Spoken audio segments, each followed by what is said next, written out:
Well, we did touch on this a little earlier. September is Childhood Cancer Awareness Month. There are around 800 to 1,000 children under the age of 15 diagnosed with cancer annually in South Africa.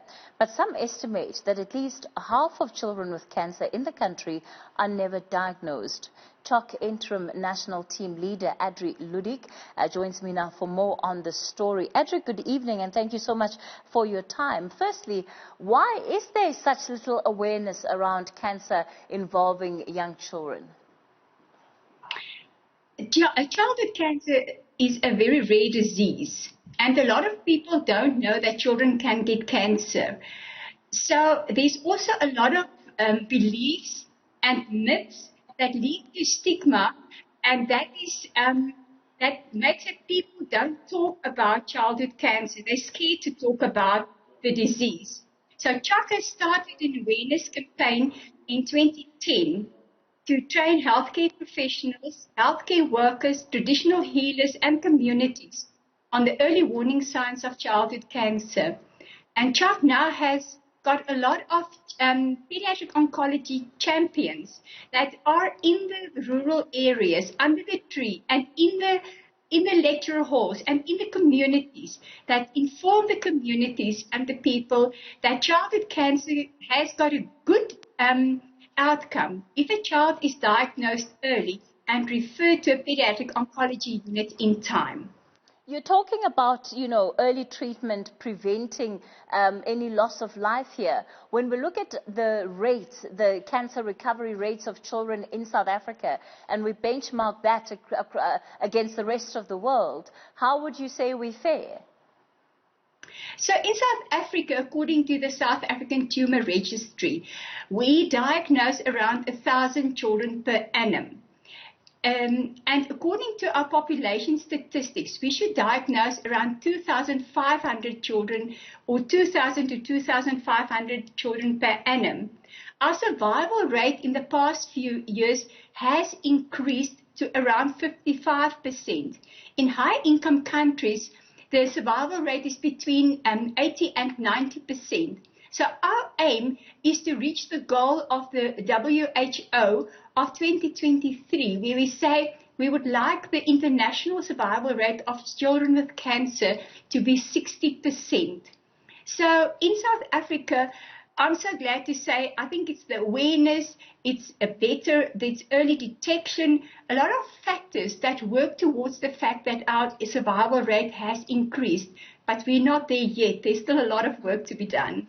Are there more common cancers that affect children that perhaps our audience needs to be aware of?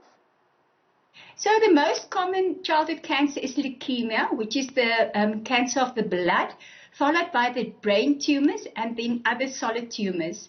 Childhood cancer is different than adult cancer. It looks different under a microscope. It reacts differently to treatment, but it also has a better cure rate in comparison to some adult cancers. So, yeah, we do not know why children get cancer. And I think it's very reassuring for the parents to know that there's nothing that they have done or that they do that has caused the cancer in their children. But again, early detection, early detection, early detection. And I urge people to go onto our website to look at the Cilion early warning signs of childhood cancer. And should they detect any of these early warning signs, then to call our helpline and ask for help. A treatment of cancer, even for adults, can be quite difficult to go through. And I'm just wondering about the experience that young children have when they have to go on cancer treatment.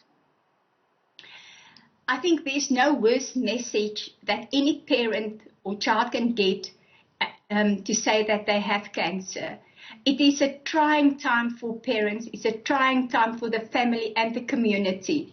But CHOC is there. And we do our utmost best to ensure that no parent is left behind and that everybody that enters a pediatric oncology unit are well cared for through our different programs of support. And that's why we say, even during the COVID period, we didn't stop to support our parents. Our social workers were in the front line in the wards. Our houses were full. A lot of our parents from sub-Saharan Africa couldn't go back during the COVID time, and we looked after them, and they stayed in our CHOC houses. So during the whole COVID period, we didn't stop our programs of support, and we are there for the parents. And that's what we say to the community. Please wear your golden ribbon during September month so that people can start to become aware of childhood cancer, so that we can say, go bold, go gold. Let's believe in the hope that when a child is diagnosed with cancer, we hope for a positive outcome. We hope for the future, and we hope that no child is left behind, and that every child that has cancer or possibly have cancer, that they are picked up, that they're referred, and that they are helped in our pediatric oncology units, and that CHOC will be there from diagnosis right through the whole journey to support our parents and our families. Adri, it sounds like you guys have been doing incredible work, and of course Adri Ludick is the Interim National Team Leader, and she is with the CHOC Foundation.